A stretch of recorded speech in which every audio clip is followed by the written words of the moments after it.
నమస్తే, నేను ప్రియాంకరం. కేసీఆర్ మీద ఏపీ మంత్రి కామెంట్స్ చేశారు. కామెంట్స్ కాదు, స్ట్రాంగ్ వార్నింగ్. నువ్వు ఏపీ వచ్చి రోడ్ల మీద ఎలా తిరుగుతావో చూస్తాను, తరిమి తరిమి కొడతారు ఇక్కడ వాళ్ళు అని. మరి ఎందుకు అంత స్ట్రాంగ్ వార్నింగ్ ఇచ్చారు? అంటే కేసీఆర్ ఆలోచన ఏపీలో యాక్టివ్ అవ్వాలనా? యాక్టివ్ అవ్వడానికి ఎవరైనా మనుషులను అక్కడికి పంపిస్తున్నారా, లేదంటే ఈయనే స్వయంగా అక్కడికి వెళ్ళడానికి ప్లాన్ చేస్తున్నారా? ఏ విషయం లీక్ అయితే, ఎక్కడి నుండి ఏ సమాచారం వెళ్తే ఈ విధంగా మన వాళ్ళు అంటే ఏపీ నుండి ఇలాంటి స్ట్రాంగ్ వార్నింగ్ వస్తుంది? ఈ వీడియోలో తెలుసుకుందాం. మనతో మాట్లాడడానికి సీనియర్ జర్నలిస్ట్ సిఎస్ రావు గారు ఉన్నారు. ఆయన తెలుసుకుందాం. నమస్కారం సార్. నమస్తే సార్. అంటే ఏపీలో ఒక మంత్రి కేసీఆర్ గారికి చాలా స్ట్రాంగ్ వార్నింగ్ ఇచ్చారు. ఇక్కడికి వచ్చి రోడ్ల మీద ఎలా తిరుగుతావో చూస్తాము అని. అంటే ఇప్పుడు బీఆర్ఎస్ పార్టీ ఏపీలో యాక్టివ్ అవ్వడానికి చూస్తుందా? ఎందుకంటే మాట్లాడితే ఏపీ వాళ్ళని తిడుతూనే రాజకీయాలు చేస్తారు తెలంగాణలో. అలాంటిది ఎలా అక్కడికి వెళ్తుందన్న ఒక అనుమానం కూడా వ్యక్తమవుతుంది. అంటే ఒకటి రాజకీయ కోణం నుంచి కాకుండా సామాజిక కోణం నుంచి చూస్తే కనుక వాసంశెట్టి సుభాష్ మంత్రి ఆయన చేసినటువంటి వ్యాఖ్యలు మనం విశ్లేషించుకోవచ్చు. యాక్చువల్గా బలిజ, తెల్ల బలిజ అనేది ఉంది. అవునవును. వాళ్ళకి ఇక్కడ ఇంతకుముందు బీసీలో ఉండేటువంటి వాళ్ళని ఓసీలు చేశారు కేసీఆర్ గారు. తెలగ బలిజ ఏదో అంటారు. అది వాళ్ళని బీసీలుగా ఉండేవాళ్ళు, వాళ్ళని ఓసీలుగా చేశారు కేసీఆర్ గారి హయాంలో 2014 నుంచి 2023 మధ్యలో ఇక్కడ తెలంగాణ. సో ఆ కారణం చేత అక్కడ బలిజలు యాంటీగా ఉన్నారు. ఇక్కడికి వస్తే రోడ్ల మీద నేను పరిగెత్తిస్తారని చెప్పి అన్నారు. ఎందుకు అక్కడ ఆయన ఈ బలిజలకు సంబంధించి ఒక ఫౌండేషన్ ఏదో వేస్తూ వాళ్ళు ఆహ్వానిస్తే వెళ్ళారు మినిస్టరు. సామాజిక అంశం అది, ఆ తెలగ బలిజలకు సంబంధించినటువంటి సామాజిక అంశం. అక్కడ వాళ్ళు పిలిస్తే ఆ కార్యక్రమానికి హాజరయ్యి ఆయన వీళ్ళని బీసీలో చేర్చాలి మళ్ళీ అనేటువంటి నినాదాన్ని చేశారు. ఆ నినాదం చేస్తూ కేసీఆర్ గారు ప్రస్తావన తీసుకొచ్చి ఓసీలుగా మార్చారు ఆయన. అందుకనే ఒకవేళ కేసీఆర్ గారు ఆంధ్రప్రదేశ్ వస్తే తరిమి వెంటబడతారు అని చెప్పేసి ఆ వ్యాఖ్యలు చేశారు. దీని రాజకీయ కోణం నుంచి మనం చూస్తే కనుక రాబోయేటువంటి రోజుల్లో మళ్ళీ బీఆర్ఎస్ పార్టీ తెలంగాణలోకి కాకుండా ఆంధ్రప్రదేశ్లో కూడా ఎంటర్ అవుతుంది అనేది సంకేతాలు ఉన్నాయి. ఈ మధ్యకాలంలోనే మళ్ళీ తోట చంద్రశేఖర్ యాక్టివ్ అవుతున్నారు. అంతకుముందు బీఆర్ఎస్ పార్టీ ఏపీ అధ్యక్షుడు ఆయన్ని ఎలక్షన్ ముందు కేసీఆర్ గారు అధ్యక్షుడిగా ఎంపిక చేశాడు ఆయన. ఆ తర్వాత ఎలక్షన్ అయిపోయిన తర్వాత ఆఫీస్ కూడా ఖాళీ చేసేసారు. యాక్చువల్గా విజయవాడలో ఆఫీస్ తీసుకున్నారు. విజయవాడలో ఆఫీస్ తీసుకుని యాక్టివిటీస్ కూడా ప్రారంభించారు. ఆయన ఏంటి దేశకి నేత కేసీఆర్ గారు అని చెప్పి నినాదంతో దేశం మొత్తం కూడా అన్ని రాష్ట్రాల్లో కార్యాలయాలు ఓపెన్ చేయాలనేటువంటి ఒక ఆలోచనతో కేసీఆర్ గారు చేసిన ప్రయత్నం. ఆ ప్రయత్నంలో భాగంగా ఫస్ట్ ఆంధ్రప్రదేశ్లో ఓపెన్ చేశారు.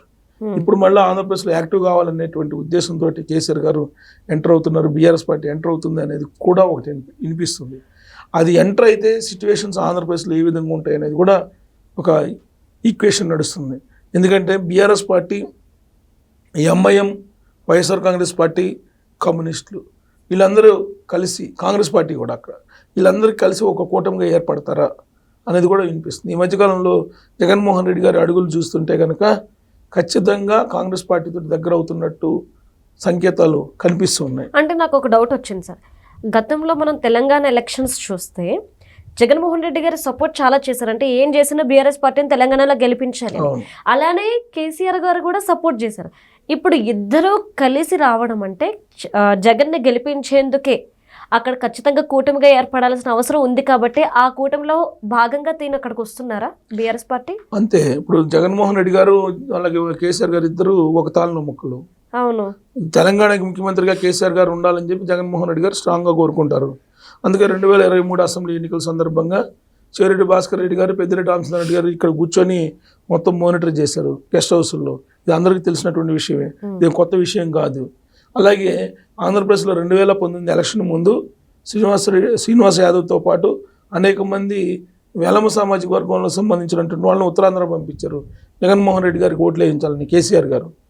అందుకన్నా ప్రత్యక్ష నిదర్శనం ఉంది. అన్ని రకాలుగా సపోర్ట్ చేశారు. 2019లో ఆర్థికంగా సపోర్ట్ చేశారు, సామాజికంగా సపోర్ట్ చేశారు కేసీఆర్ గారు. తర్వాత సాంకేతికపరమైన అంశాల్లో కూడా సపోర్ట్ చేశారు.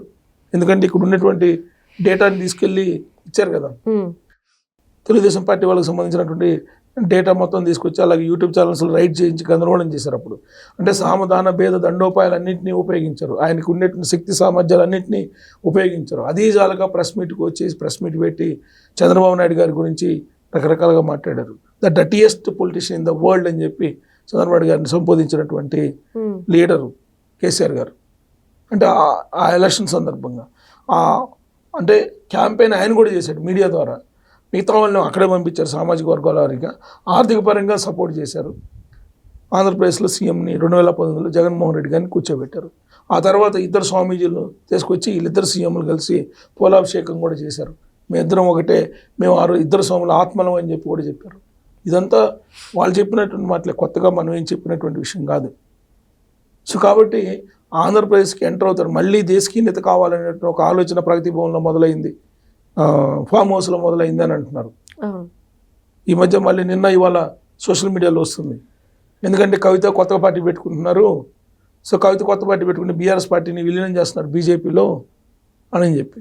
మరి దేశకీయత ఏ పార్టీ నుంచి ఆయన దేశకీయత అనేది ఇప్పుడు మళ్ళీ అర్థం కావట్లా. బీఆర్ఎస్ పార్టీ నుంచి దేశకీయత అవుతాడా? ఆ పార్టీకి మరి కవిత గారు సపోర్ట్ చేస్తారా? అసలు దేశకీయత కావాలంటే దక్షిణ భారతదేశంలో ఉండేటువంటి వాళ్ళు మాత్రం సరిపోతారు అనేటువంటి ఒక ఈక్వేషన్ ఉంది. ఇప్పుడు జగన్మోహన్ రెడ్డి గారు, స్టాలిన్, తర్వాత కర్ణాటకలో గాలి జనార్దన్ రెడ్డి, ఈ బ్యాచ్ డికే శివకుమార్, కాంగ్రెస్ బ్యాచ్, వీళ్ళందరితో తిరుగుతున్నారు. అలాగే నిన్నటి నుంచి సోషల్ మీడియాలో ఒక ఫోటో బాగా వైరల్ అవుతుంది. అదేంటంటే కేవీపీ రామచంద్ర గారితో ఈయన కలిసి మాట్లాడుతున్నటువంటివి.